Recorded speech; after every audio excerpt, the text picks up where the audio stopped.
Na-overwhelm nga magkapatid na sila Jackie Lo Blanco at Ramon Christopher Gutierrez or mas kilalang Monching sa naging interview sa kanila ng ABS-CBN and TV5 kung saan naikwento nila ang napaka-peaceful na pagpanaw ng kanilang ina.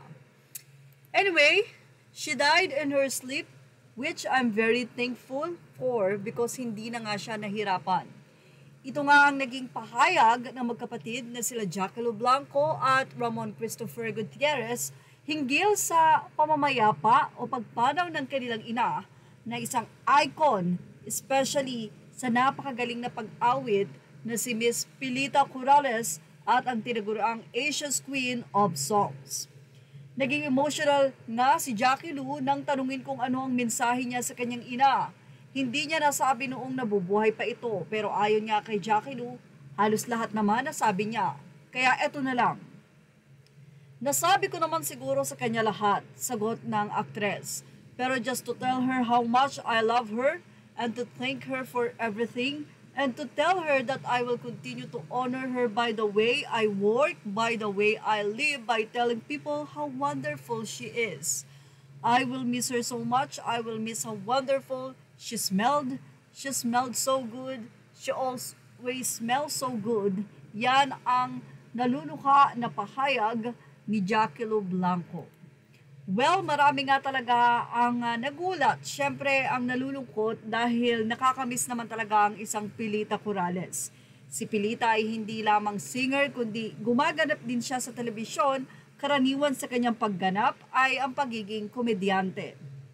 At marami nga ang natatouch sa buhay ni Pilita dahil na rin sa kahuli-hulihang sandali ng buhay nito ay na itatag pa rin niya ang kanyang sarili bilang isang magaling na singer. And of course, a good mother for her 3 children.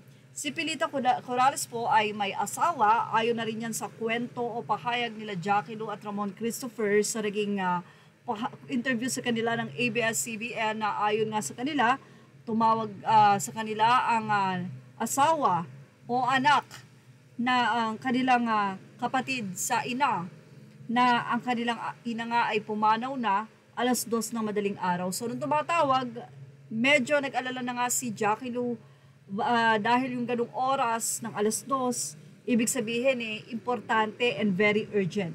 At yun nga, ibinalita na wala ng buhay ang kanilang ina na si Pilita Corrales. Well, malungkot dahil hindi na nila makikita ang kanilang ina, pero sa edad na 85 ay sobrang blessed na nga po na umabot ang ganung edad ni Pilita Corrales. At yan ang aking Showbiz Now update. Images are all credit to the rightful owners. Thank you for watching Showbiz Now.